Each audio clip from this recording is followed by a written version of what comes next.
So this is the second part of lesson 22. 22B is in boy, and we're going to do the second example. And this one has to do with Brer Rabbit and Brer Wolf.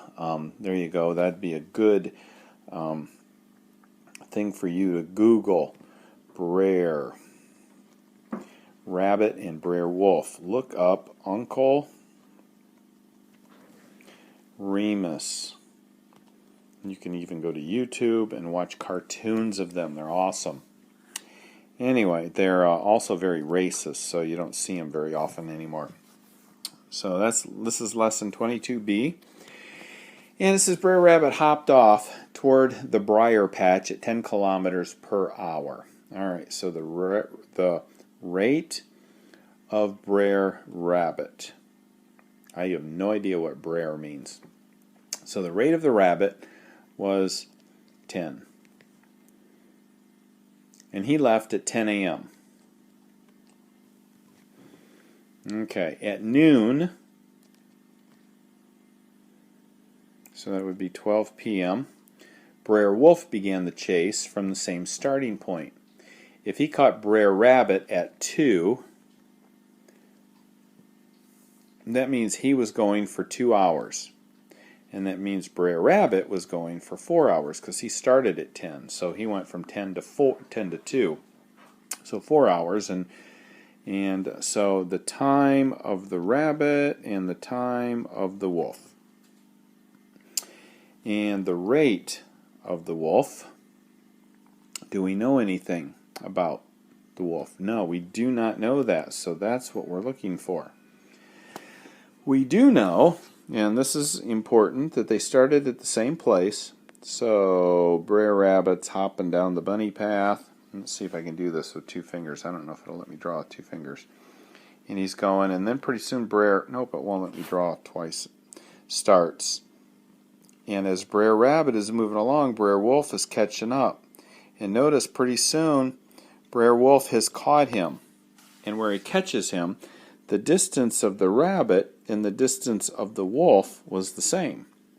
One left earlier than the other, one ran faster than the other, but when the wolf caught the rabbit, both of them stopped moving at that point. So they left from the same point and they stopped together at the same point because Brer Rabbit was getting eaten by the wolf. So they both stopped. So our distances are the same. So my distance of the rabbit is the same as the distance of the wolf. Therefore, my rate of the rabbit times the time of the rabbit equals the rate of the wolf times the time of the wolf. So let's use this and start filling in. 10, time for the rabbit was 4 hours. Rate of the wolf was, we don't know, so we'll leave it rate of the wolf, times 2, because that's how long the wolf ran. So that means that we have 40 equals 2RW, so RW equals 20. That's how fast the wolf was going, is 20 kilometers per hour or miles per hour, whichever unit of measure they use. Okay, so let's jump to similar triangles and proportions. Okay, so similar triangles and proportions. I do not follow what this book does as far as finding similar triangles and proportions. So we're going to just kind of skip over the description there and let's just actually do one. And I'll show you how I do it. It's what you're familiar with already, so it beats having to learn a different way. Okay, so this is what we're looking at. We're trying to find what x and y are equal to. Alright, so I know that x corresponds with 5 because they both have as their endpoints a single tick and a double tick. Single tick and a double tick. So I can correspond 5 with x. So what I'm going to do is I'm going to put a 5 in the x, showing that I'm corresponding those two together, and I'll put them both on top. Now I could have put them both on bottom, it wouldn't have mattered, but we'll put them on top. Now I compare them with 2 other numbers. Now I could compare them with 8 and y, and put an 8 there and a y there, but what do I have? I have 2 variables, and I can't solve this if I have 2 variables.